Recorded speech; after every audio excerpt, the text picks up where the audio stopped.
Welcome to The Good with Theresa G. Every season begins and ends here in Montana, but between those moments, who knows where we'll go? Together, we'll explore conversations that invite us to see ourselves, each other, and this beautiful human experience a little differently. We'll talk about healing, relationships, purpose, consciousness, and nature, and what it means to live a more connected life. Some conversations may challenge what we think we know. Others may remind us of something we've always known deep down. My hope is that each episode leaves us with something tangible, a new perspective, a seed of possibility, a spark of curiosity, or simply a reminder that there is goodness all around us if we're willing to look for it. Thank you so much for being here.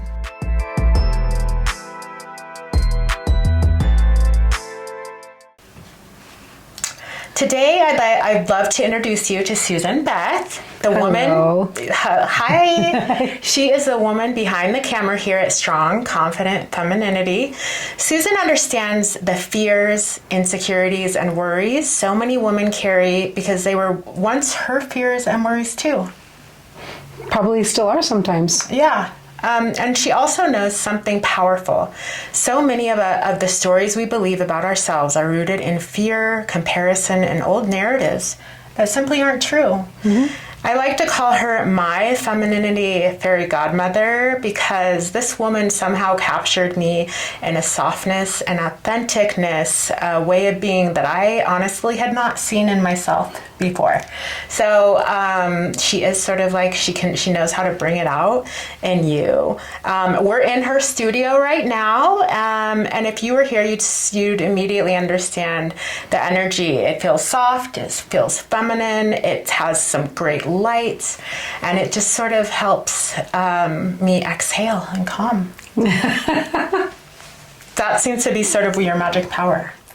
I hope so. I do get that a lot from women, that I've made them feel comfortable in a situation they did not think they would feel comfortable in. Mm-hmm. I would have to say, I mean, we'll get into it, but your process is quite fine-tuned. You seem to have really figured it out on how to sort of help women feel comfortable, meet with women and help them just sort of where you ask the questions and get to know them so that you can meet them where they are.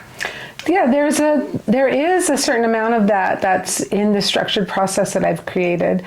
There's a certain amount of it that's just a gift, mm-hmm. and it doesn't sound very humble to say, I have that gift, but The fact of the matter is, I seem to have had that gift since long before I even started doing this, mm-hmm. and this was just an opportunity to capitalize on something that was coming natural to me anyways. Mm-hmm.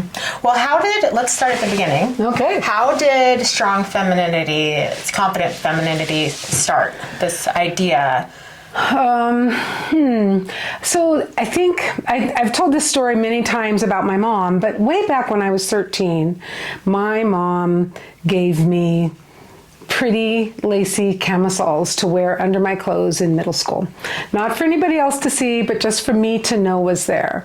And that kind of set a standard for me about being able to be, I was kind of a tomboy, but being able to be that kind of a tomboy who backpacked and rode her bike and did all sorts of things, but still have that soft side, and that the two were not inconsistent with one another. Mm-hmm. And that, I was going through puberty, and as my body was changing and developing to be more obviously feminine, it was okay for me to have ways of expressing that kind of femininity, that softness, as you've said, but that elegance, or just everything to grow into.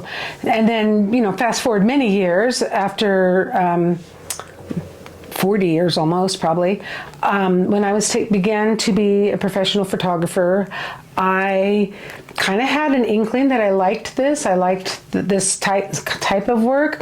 I liked working with my brides because I was mostly doing weddings, and that, they're getting into their wedding dress with me there. Sometimes they're getting secret. Many brides wear nothing under their dress, nothing. And so, there's a lot of that, just working through the modesty, comfort level with my camera. What does she want me to capture? What does she not want me to capture? Yeah. Following her lead and doing that. And then that happened at our shoot too, except we're in the middle of, on top of a rock. Yes. Right? Yeah. And I'm just like, okay, here we go. Which is and fine. She was fine. She was fine. And then I was like, I need help with my breast. She's like, can I touch your breast? I'm like, yes, please. And it worked out wonderful. We fixed it. It was better than anything. And wait till you see all the photos. Yes. Yeah.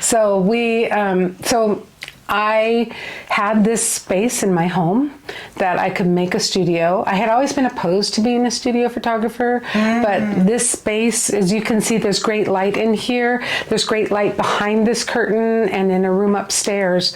And so I could make a studio to do this kind of work privately out in my rural home and not really waste money investing in, no offense to the realtor, but investing in a whole studio and a lease and all of that. I could try it, and which makes your prices more affordable. It does. Yeah. And my husband was fully on board, helped me redesign this room, and I just kind of went for it. I took some classes online, and then a hair and makeup artist that I used to work with, she's kind of left that field now, but she brought 7 women in for my first ever boudoir shoots with 7 women, one after another. She's doing hair and makeup, I'm doing the photography, and then all of us went out for dinner that night. Was that to build your portfolio? That was just a portfolio build, yes. Yeah. So I didn't pay them. They got paid in pictures. They did not pay me. And we just created fun images. And I just basically got into it and was doing all that kind of classic boudoir stuff, fitting into the box of those classes that I had taken for maybe 5 minutes. And then it was like, this is stupid. It does not make women comfortable to do it this way. And I started to ask them. And what was it like? What did you observe in the woman? I knew already that I was a movement poser because that's how I pose couples as well. But it was like, instead of asking a woman to just hold a particular, now, okay, breathe out and relax and one click, and then let's do the next pose. And they're not in control of any part of it. I'm in control of every part of it, and I'm determining which part of their body is getting highlighted and which part of their personality is being allowed to show through. And that's kind of fitting into, here's this big group of pictures that you've been taught, these are the best sellers, and make every woman fit into it. And that just wasn't working for me. And my connection to women, my connection to people in general, was very uncomfortable with that. So I just started asking them questions. What do you think about this? Try this. Maybe give a little swishy swashy with that skirt, or do this. You don't have to get stripped down into the lingerie first. If you're more comfortable with something else first and getting comfortable in front of the camera, that's fine with me.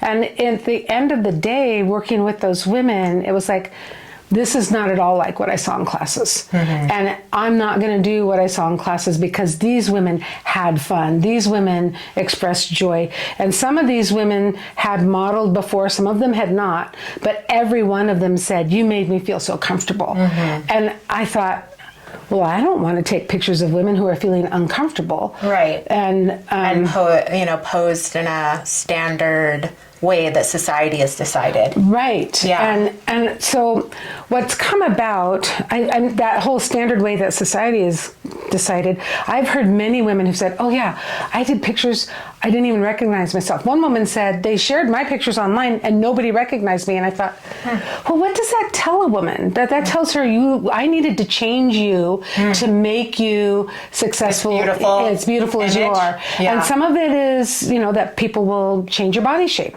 Oh, we'll just tuck this in here or tuck that in here. I have a general rule. If it's going to be gone in 3 weeks, I'll take care of it. Yes, that's what you told me. But if it's not going to be gone in 3 weeks, it's a part of who you are, and you're still beautiful. And if I think, oh, I've got to fix and fix and fix, then I'm approaching a woman not as she's beautiful and this is amazing. I'm approaching her as, what do I need to fix? How can I? And that's more about me than about her. I'm telling my story, not hers. Yeah. And it's also sort of putting women in this box that we're all, fighting against. Yes. That doesn't really capture us. Right. It suggests you don't fit the standard. Yeah. And I don't believe that. I don't believe that there should be standards. And the other part is I very quickly learned that for strong, confident femininity, I wanted a feminine gaze. I did not want to be taking pictures that were tailored to what's a man going to want to look at. And a lot of boudoir is taught that way. Taught by men photographers, but also by women photographers. And a woman can take a man's gaze, a male gaze, when she's been taught that.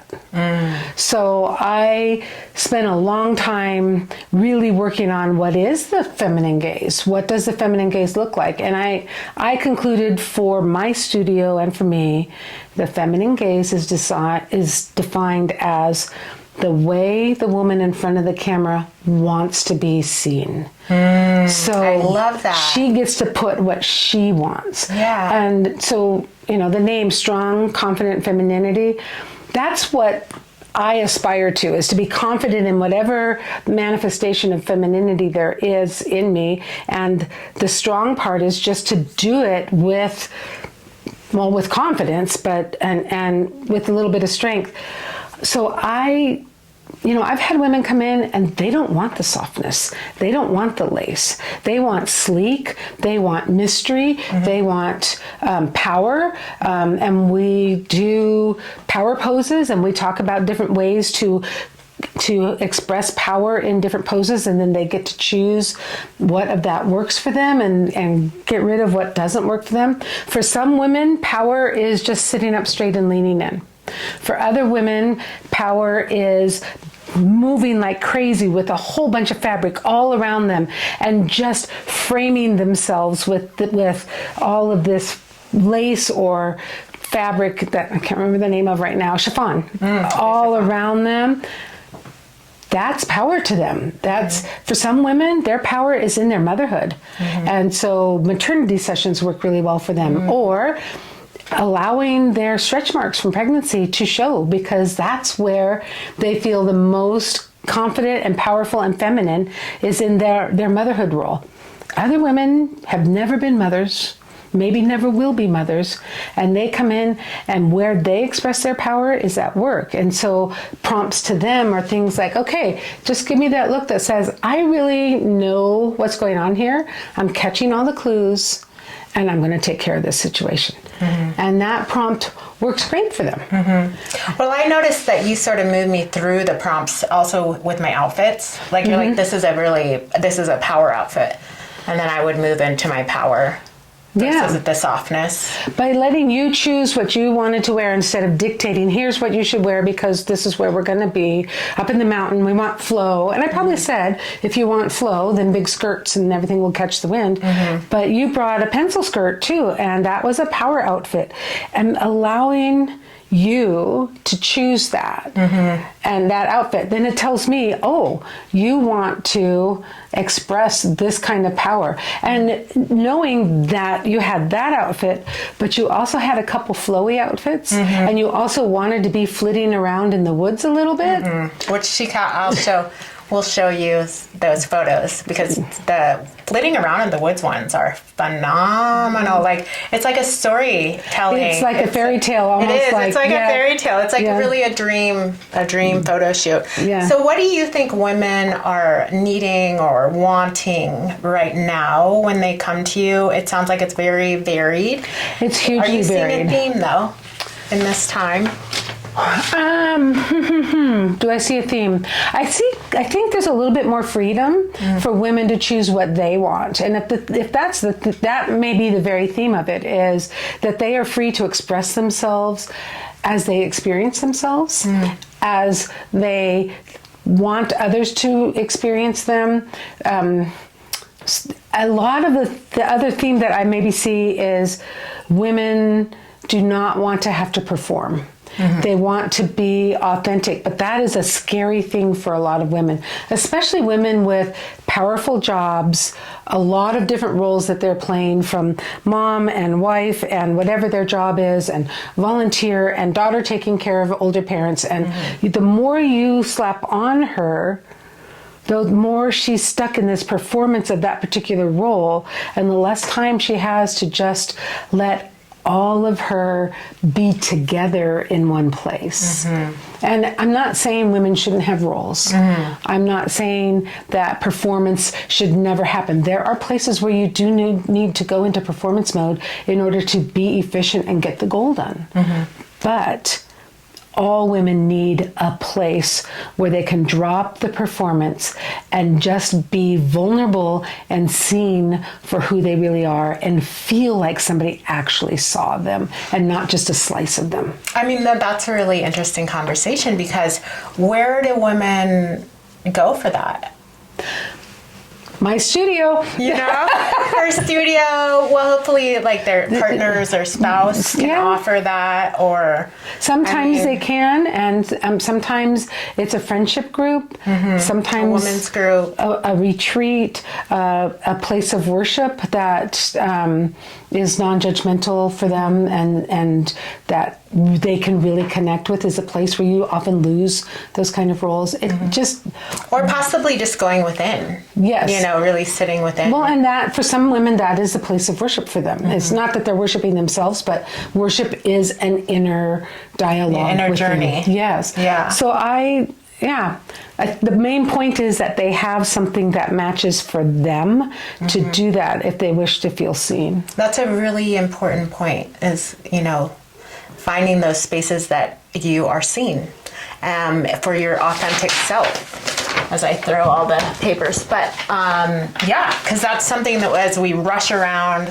crazy and do all these roles, that it's hard to sort of nestle into your to our who we are, who we deeply are, when we take away all these layers. Yeah, and sometimes the answer when I say to a woman, most of the time, the first answer when I say, how do you want to be seen? What are you thinking? They need prompts to help them, because it's like, nobody's asked me that. I haven't asked myself that. I know that I don't feel seen, but I don't know what's going to make me seen. And so sometimes we have to go through some prompts with words and other things about, are these things characteristics of you, or are these other things? And do some conversation about that before we even get to shoot day. Those conversations need to happen so that a woman can come prepared, knowing at least an inkling and something she can articulate with a word or two, and then we'll go from there and let it expand. And she does prompt, because I just came in and I was like, well, I want to be embodied. And she's like, yeah, I've heard that before. Like, but what does that mean for you? Right. Because everyone has a different... Embody what? Yes, exactly. She's like, what exactly? I don't, but, and yes. So, and I think that's sort of that must happen often, where women come in with these like key words, and then you have to delve deeper into... I do, and gently she's too. The feminine fairy godmother, whether it comes in power and strength and softness, whatever it is, she can sort of pull it out of you. I think, like I said at the beginning, there's a certain amount of it that's just a gift. It's how I was created. But there's also a purposefulness in it, and a real desire to take myself out of it. And I come from a Christian background. I pray before everyone that I don't dominate this, that I let her blossom as who she is, and that I do so in a gentle way that does not leave her with all of her wounds open and me saying, bye, drive home, it's okay. Have a safe one. I try to be really, really careful about that, giving closure or wrapping up, putting the camera down and letting there be a few breaths. I have an exercise with the crown that I do. One woman did that, and it just went to tears for her. The crown was representing her role as mom and how important that is, how heavy that can be, how she wants to put it on, but how sometimes, as all of us moms do, she wants to be able to set it aside and be something different for a little bit. And she's not necessarily in control of when that can happen. And I mean, it's interesting that you mentioned this because, and we'll get into my shoot with you, but I was like, when we were hiking out in the dark, I like, all of a sudden I was like processing all these stories in my head with her. And I don't know where it came from, but I think it was like feeling deeply into my essence and then just sort of like reviewing the things that had maybe not let me be that clear in my essence. So that's something you notice that often? Yeah, different women have a different level of vulnerability that they're going to allow to happen here in the studio. Some women just, there's nothing left behind. Other women, this is the part that I'm working on, and this is where I'll be vulnerable with you, and that's fine. It's not empowering if I tell you to do something that makes you uncomfortable. I mean, you're a guide. You're really not. Yeah, and I'm not talking about not stretching you or pushing you a little bit. I'm talking about just like really just glomming on and delving into an area that she's like, this is not where you belong. Yeah. I don't belong there. Yeah. And I have to be careful not to go where I don't belong. Yeah. And I understand that. It's interesting to me that you are taking women sort of on a journey through themselves, right? So things might come up through that because, like we just said, often we aren't given the space and time to do that and to really sit with our authentic self. So what happens? What is some of the feedback when you, after shoots or people see it, the women see their photographs with you? So I think that has evolved a little bit over time as I have developed a more and more focused process. I hear a lot in the reviews that people leave me about having made them comfortable. And I think that's important because a lot of women don't feel comfortable in front of the camera and they are afraid to come in front of the camera because they're afraid they'll be just nervous. And I'm not saying they aren't nervous in those first few minutes. Those first 20 minutes can be kind of stiff as we work out communication and everything. So I hear that a lot. I hear you made me feel seen, which is what got me to start actually researching and talking about what is it to be seen. I hear a lot of, that was amazing, I feel empowered to, and then whatever it is. From one woman left saying, I'm going bathing suit shopping for the summer because I never feel comfortable. And I think right now I could go in the dressing room and get some great bathing suits and have confidence in them. See, that's magic. That's absolutely magic that you can, spark that in people. Yeah, it was an early morning shoot. We had done outdoors in a similar place to where you did yours. And because it was early morning, we got back. It wasn't even noon yet. She said, I'm going shopping. I'm going to dressing room. It's not going to scare me now, which was great. What was she wearing in the shoot then? She actually had... She'll show you photos while... She's like, look, and I think that's actually a good thing because you're like, whoa. I do show photos on the back of the camera. Yeah. She was wearing, was a curvy girl, probably size 12 to 14. So not somebody who couldn't hike. We hiked. But she had these really kind of vintage-esque, big high-waisted undies that they weren't super high cut, but they were panels of lace and silky material, and it was just super cute, and it just gave her this really cute shape on her hips, and then emphasized that she did indeed have a waist, and then she was bigger chested, so she had a beautiful bra, probably similar to the one that you had on when you did the one lingerie part, that matched the panty set. So that was one. She had one of my creamy white lace robes that just kind of connects at the here that would flow behind her, and another bra and panty set, similar styles, different color, more white and creamy. So were you showing her the photos? Is that what made her feel so I good? think it was that, and also the freedom.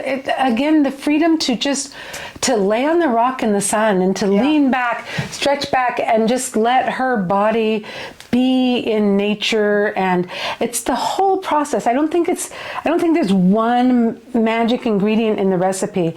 It's the whole process of allowing each woman to be who she wants to be who she was made to be, not who everybody has told her she should be. And it's like a process for the nervous system, right? Because you get there and your nervous system is sort of like, yes. And then she shows you different ways to move, and that's where the movement comes in. And then you start, and then it just starts moving. It's like the energy starts moving, and the more you shoot, the more confident you feel. And by the end, you're just like, yes, I'm a model. Yes, I hear that a lot. I could be a model. That's very true. That's very true. Okay, so it's common that women don't want to wear lingerie. Yeah, or that they want to wear more than just lingerie. Yeah. So you'll see pieces. Well, like this here that's behind me, this is from Jenny Montana, a local designer. That with a pair of jeans and a spaghetti strap tank top, a silky tank top, or a solid, just that can be so sexy and so stunning. And sometimes for women, that's a great place to start. And then they have all these other things that they want to wear, and we can do it. Sometimes I had a session with a woman who was having a mastectomy because she had just been diagnosed with breast cancer, and she was moving fast. So and she was of Pakistani descent. That was not comfortable for her culturally to strip down to her undies, but it was comfortable to have a blazer and a bra and undo the blazer and let some of the bra show, and to be just really sexy. She was incredibly sexy, and all those images are private. She's not from this area, so nobody here knows her. She came from afar to do this, and that was amazing. I wish I could show those because they are so sexy, but she never was in lingerie. She had a little cocktail dress, she had jeans and a button-up white shirt, like a men's shirt with the sleeve rolled up, and then she could play with the buttons and reveal what she wanted. It's not necessary for it to be lingerie. In fact, for many women, lingerie is uncomfortable. And what she told me in our first meeting is, because I was like, I'm more, athletic, I'm not very I don't ever feel feminine. And she's like, well, actually, I've seen you around town, and you do have femininity, like your curl. and I was like, I don't even remember what she said, but she's like, I do see you as feminine. And I was just like, oh my gosh. So you do sort of help people, you bring that out. And then also you can see outfits on people. Because sometimes yes, because I was like, I don't even know what I'd wear to this shoot. Like I when I met with her, I had no idea, and then that's when you adding in that yellow piece. Yes. She's like, well, you should try this lacy yellow piece, and I'm like, oh, well, that will not me. And then I tried it on, and it was gorgeous. And she showed me photos of how it captures the light and the wind. So even if you don't have the vision, but you have the yearning for something like this, I do feel like you really are able to hold someone's hand. That's part of every package. Is you don't have to do a mood board. You can do a mood board if you want. You did a mood board, which really helped to get us to the playing in the woods. Yes, and the location. But sometimes a mood board is about what do I want to wear, or what do I want to feel. But my whole goal, and a part of every package, is that I'm going to help you achieve what you want. And my philosophy is be generous with yourself and dream big, because you never know what's possible. I mean, if somebody came to you a year ago and said, you're going to do this gorgeous shoot on the side of a cliff, looking out over the mountains and then into the valley with this beautiful sunset behind you, and you're going to be wearing all these different clothes, and you probably would have said, how? Yeah. How are the logistics of that ever going to work? Where are we going to do that? Yeah. But there are places to do those kinds of things here. And if it's the same thing with my senior photo shoots. Sometimes I just have to tell the kid, dream big and let's see. The worst that can happen is we ask somebody and they say no. And I feel like that's life. That's Yes. a message for life. Yeah, absolutely. So the key thing that, sort of hooked me in was when she said, yeah, we can hike out up in the mountains and do photo, because, I'm always outside. So she said, the studio is wonderful. And I was like, yeah. And then she's like, well, I have these spots out in the mountains. Yeah. And then I was like, done deal to capture me. Like, I've had friends over the years say, like, you should do a photo shoot outside. Like, you're always outside. Why aren't you doing, do something that's authentically you? And so that was amazing. And she has spots all over so you can sort of pick the mood right. If you want. If you want to hike, sometimes the hiking is good because it gets the adrenaline going, but it also releases endorphins to have done that, so you're a little bit more relaxed by the time we get to wherever we're going to do. But there are some women who it's like, I don't hike. I don't like to hike. I don't want to hike. But I love to go on picnics or other places with beautiful views. So I want that. And so then I have a couple that we can just drive to. Then you get back in the car, you warm up while I drive to the next little spot a quarter mile away, and we do that. And it's very possible to make that work for all women. They just have to be willing to say, this is what I want. Here are my limitations, and here's where I can really go big. And then we just match all that up with a plan for them. And you did match it up. She even, because I told her, like, I hike almost every day. I'm out there, and then she's like, okay, well, this is a big hike. And my ego was like, no, it will be fine. But that hike is like literally straight up the mountain to this huge rock, like, Outcropping, I call it. Yes, Yeah. I mean, that was a tough hike. And she was like ahead of me on the way up, on the way. I'm like, woman. Well, on the way amazing. down, I was moving fast because we had spilled that carcass, and that's and it was right. getting dark, and I did not want to be near a carcass in the dark in grizzly country. I forgot country about that. So that was I was like, I know I'm moving fast. I hope she can keep up. She was. So the joke with my friends is like, slow down, Theresa. Can you slow down? And I'm like, this woman is just like running down the mountain. But now I know, that carcass. I wasn't panicked. I just was like, the sooner we're back away from this, where you can't smell it at all and it's not attracting any bears, the better. And just, yeah.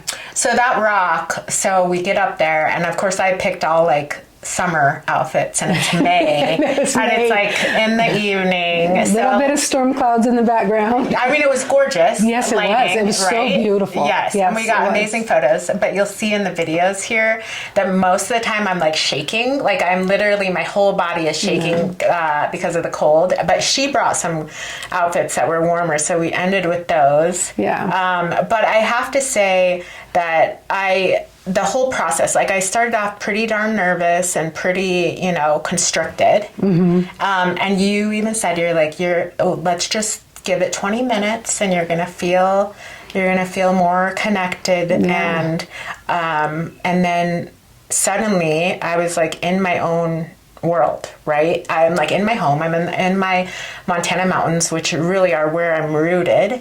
And then she found out that I like to dance. Yeah. I was going to say, that was kind of the turning point for you. It was like, just do some freeform dance and let me see what that looks like. But that also educates me for the next outfit. This is how she moves naturally.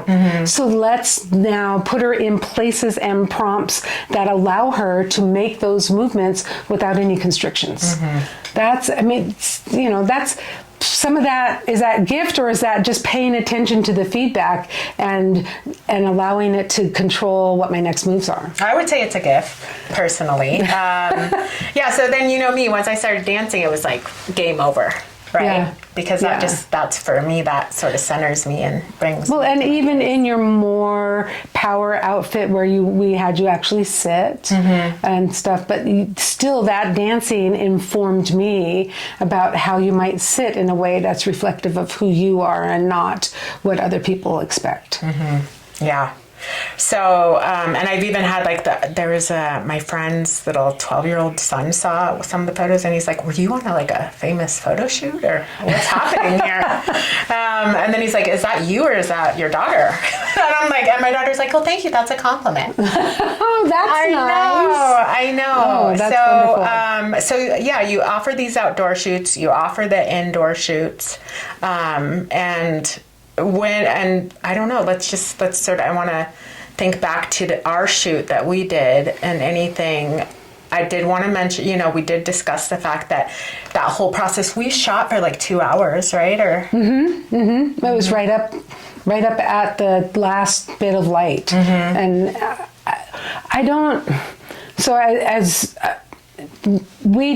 you did a package that includes some branding work for you as well. So your pricing was different, and you weren't looking for an album. But in my normal structure for the intimate portraiture, it's a session, and that includes all the planning, studio wardrobe, and all of that stuff. And then you buy your prints separate. But the session does not ever have a time limit on it. Because unless it gets dark. Well, yes, if we're going still going to shoot again. We're shooting again in the studio. But I mean, if I have a woman who's coming into the studio in a week. She's coming in at 11 o'clock after getting her hair and makeup done. I've cleared my calendar until 4. There's no way she's going to go 5 hours.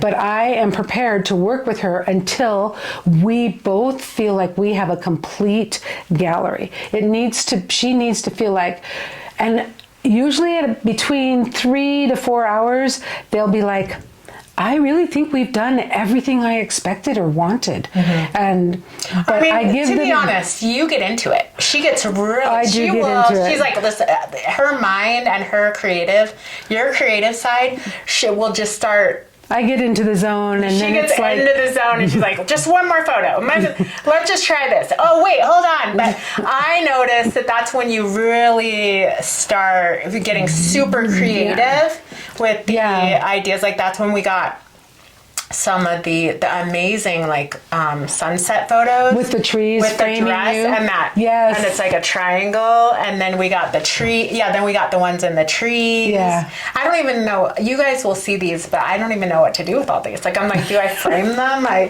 Do we put them all over? I don't know, but I do have to say is how I am walking away from the experience just feeling like you were able to capture me, my authentic self. Good. And I'm just like, how do you do that? Because it's not now even all my friends out there, they're like, well, yeah, that is so you, with the photo of me in the white dress and all the trees, and because I'm just such a earth baby, right? And so it had a little bit of witchiness to it, and a whole lot of fairy in nature, but you allowed yourself to do that. And it's my job is not to create that for you. It's to create a space where you can allow yourself to do it, and then to be the logistics of making what will allow you to do that happen. And but you're the conduit, I'm not trying to say I don't have any talent or anything in there. I'm not that humble. Yeah. But I'm human. I'd like to be good at something. I've had a lot of photo shoots, and then none of them have really captured that essence. Yeah. In that way. Thank you. I'm very glad. To me, that's success. But that success has to be client forward. And that's, I said I broke from what I was trained right from the beginning. And what I was trained is very formulaic.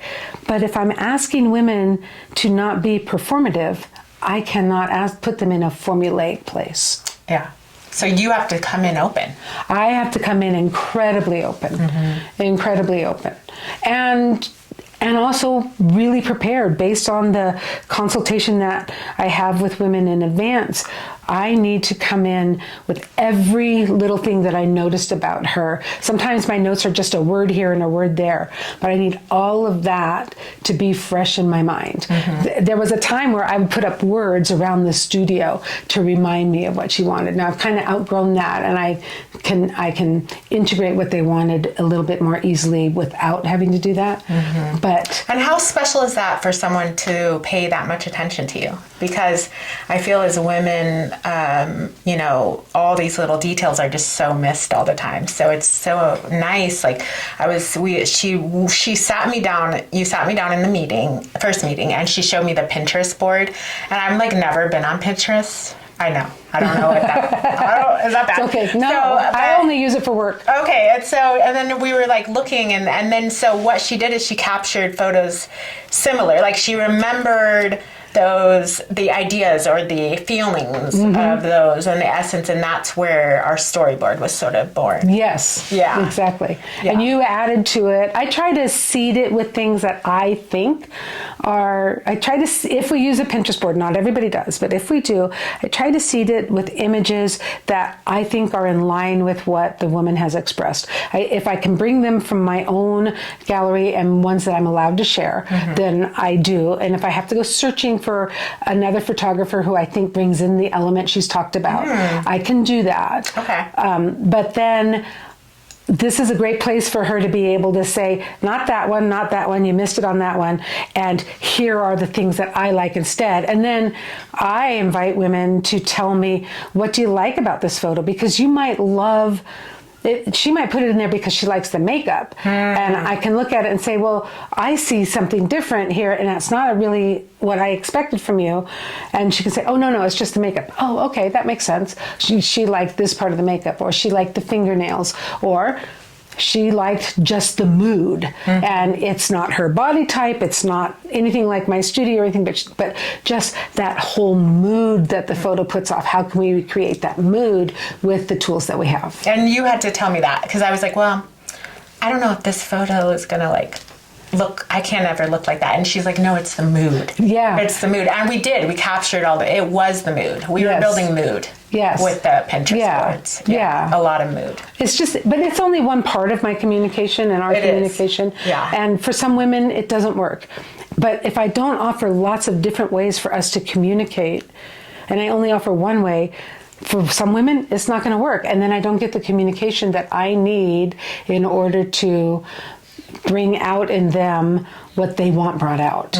So I just try to give lots of ways for us to connect. Yeah, and she's good at it.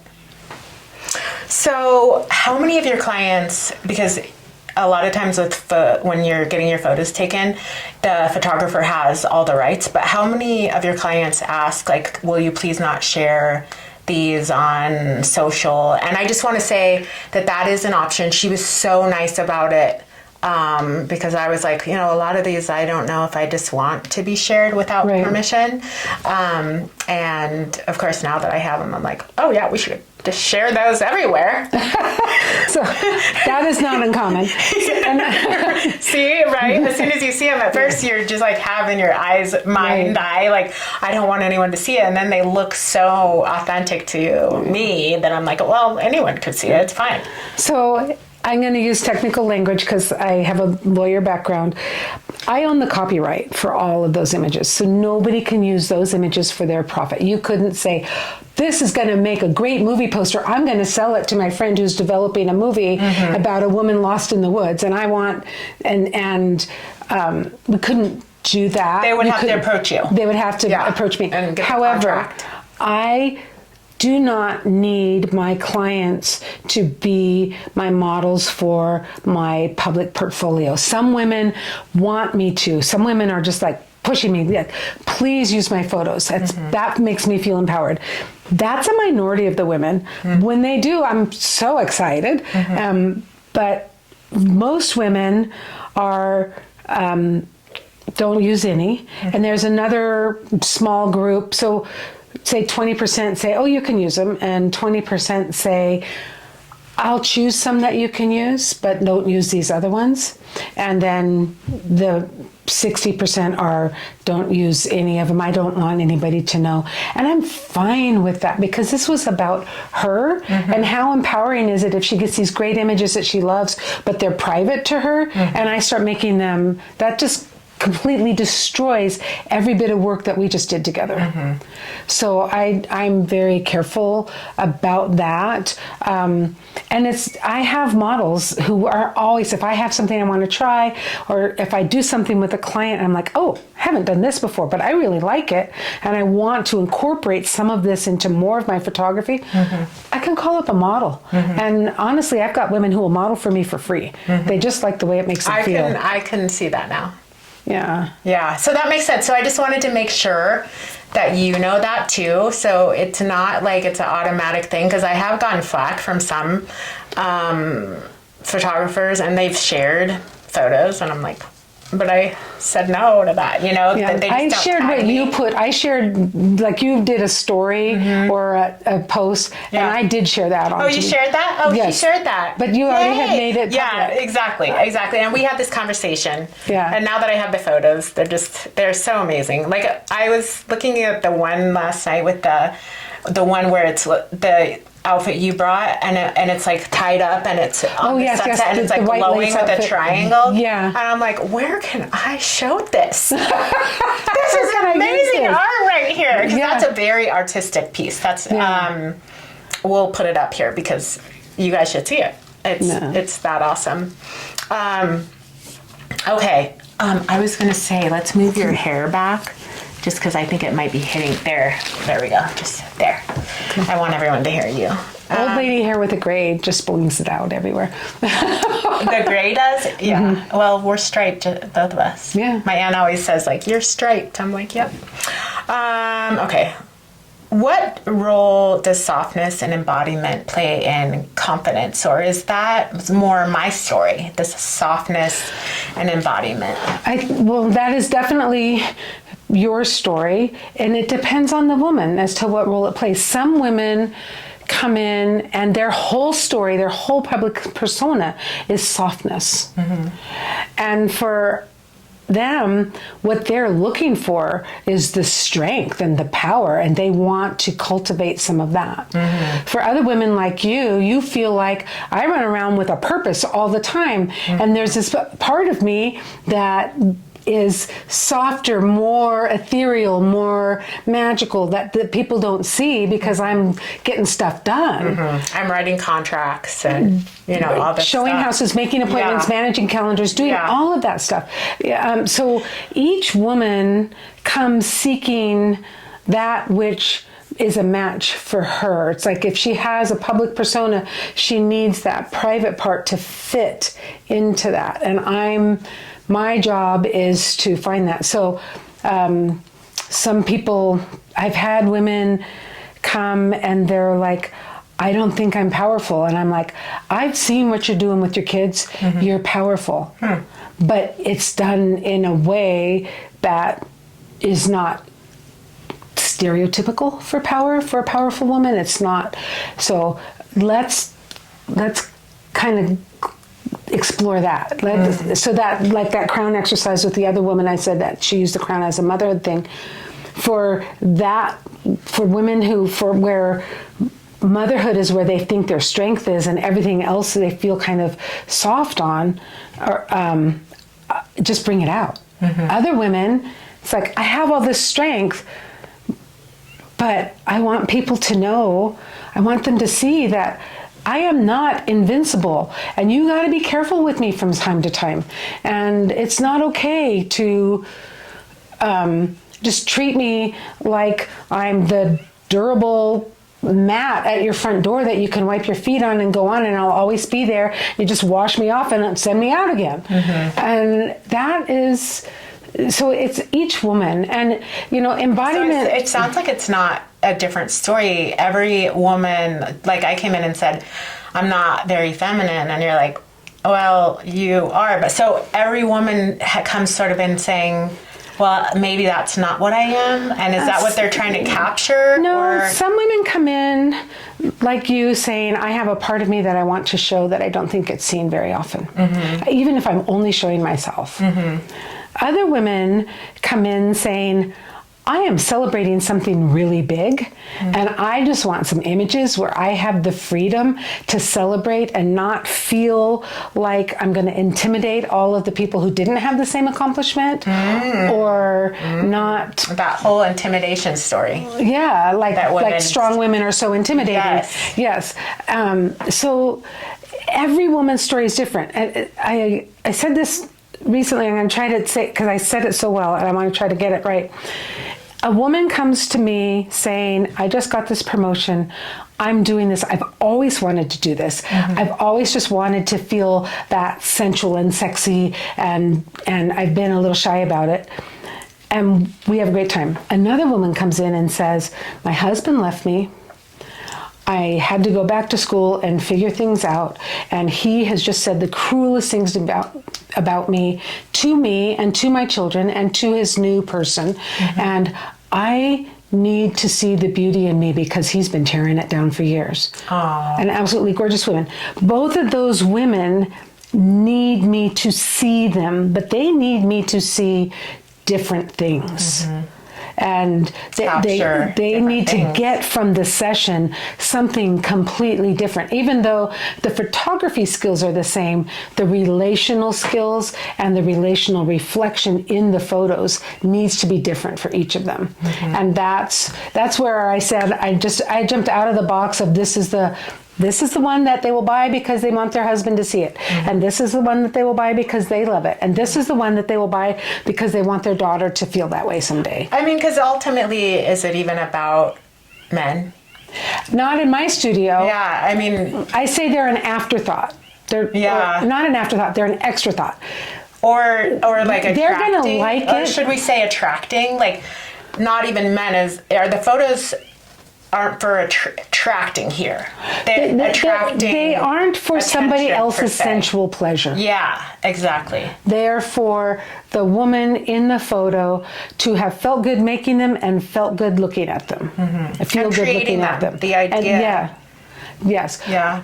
The fact that your partner, male or female, is going to love the photos comes not from that I use some formula to find photos. It comes from the fact that they see you in them. They see the you that they know and love, because very rarely can you hide all of that from a partner. Whatever it is that you're hiding from the rest of the world, your partner is going to know, at least have a hint is there. And I have had many partners come to me and say, oh, this was her. You really captured her. I never would have thought of posing her this way. I never would have thought of her in those clothes.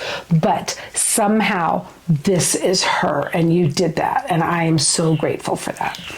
But that's why they're an extra thought. We're not in the studio saying, what's he going to like next? And that's, the woman who shows up with the hockey shirt, the hockey jersey that she hates, but he loves, and she's going to wear it just for him. It's like, okay, if she showed up with it, I'll take pictures of it. But it's this much time of this much. And I can see you sort of melding that energy into something. I try to, but I also don't. It's like, let's spend time on something you enjoy wearing. That's really important to me.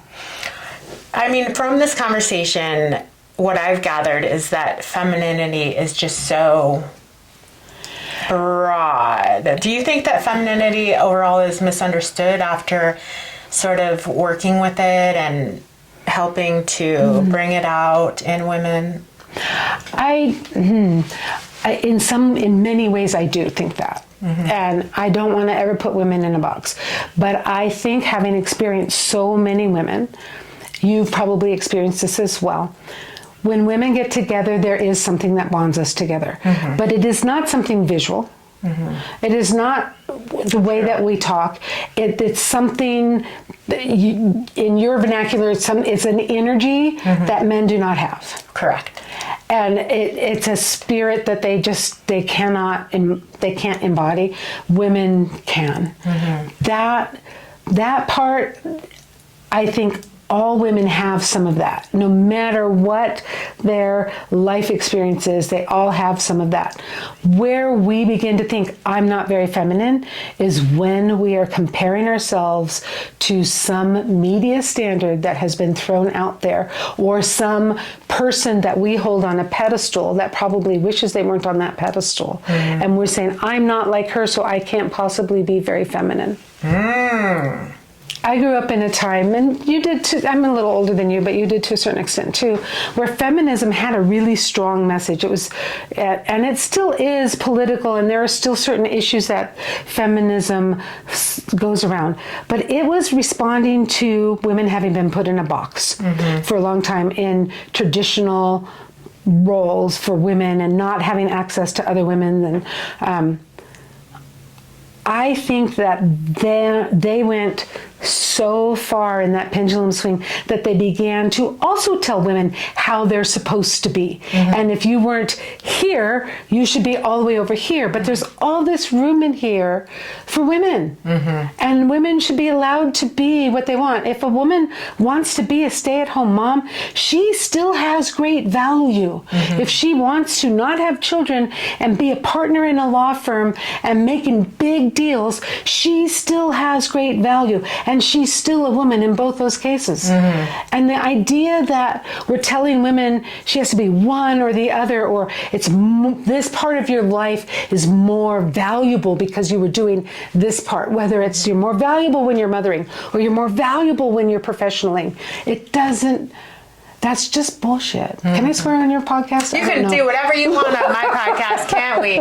Okay, so I feel like, I feel like the femininity swang so far in my life that I just came out with wanting to represent this like hardness. I think that could very easily have happened. And I think part of it is how you grew up. I grew up with a really strong personality mom. And your mom, that is so insightful that she was like, you can be soft. If there was anything that you wish every woman deeply knew about herself, what would it be? That she is valuable, that she has worth, just as she is. She does not need to change who or how she is in order to be of great worth. I love that. Because everyone has their own essence, like their own gifts that they can bring to the table. Yes. No matter what it is. And let's face it, every woman at times questions her value. I question my value, and I'm trying to teach women about this. There are times where I just don't think I have it. And that's the when you know. Depends on the day. Or the company I keep sometimes too. Yes, yeah. But when you know you have worth, then you make braver decisions and you follow your heart better and you try new things and you accept trying something and it didn't work out and trying again with a little different tweak in order to get to where you want to go. But if you don't think you have worth, then you don't even have the motivation to try. And I have to say, doing a photo shoot with you gave me even a stronger sense of worth. And definitely just having those photos and able to really show my essence throughout all of my throughout all my different stories and whatever it is, it really helped me feel more worthy or more authentic. And so I want to thank you for that so much. And thank you for the work you're doing for women everywhere. It's so needed at this time. And final question is, what ripple of goodness are you hoping to leave in the world through the work you do? I am hoping to leave an imprint on the women that I interact with that says, I see you and I still think you're worthy. That's the imprint I would like to leave, whether I have my camera in my hand or I just meet them in the grocery store. I love that. Yeah. I love that. And we need it.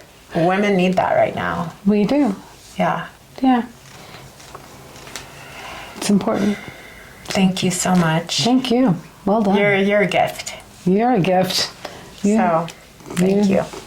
What you see and get excited about is as important as what I see and get excited about. I can see that in your passion and your desire in everything from healing bodies to healing spirits. Wow, that's amazing. Okay, well, we'll do it again. We'll do it. This isn't really ending because we're doing another. Yeah. Yeah, we're doing another photo shoot.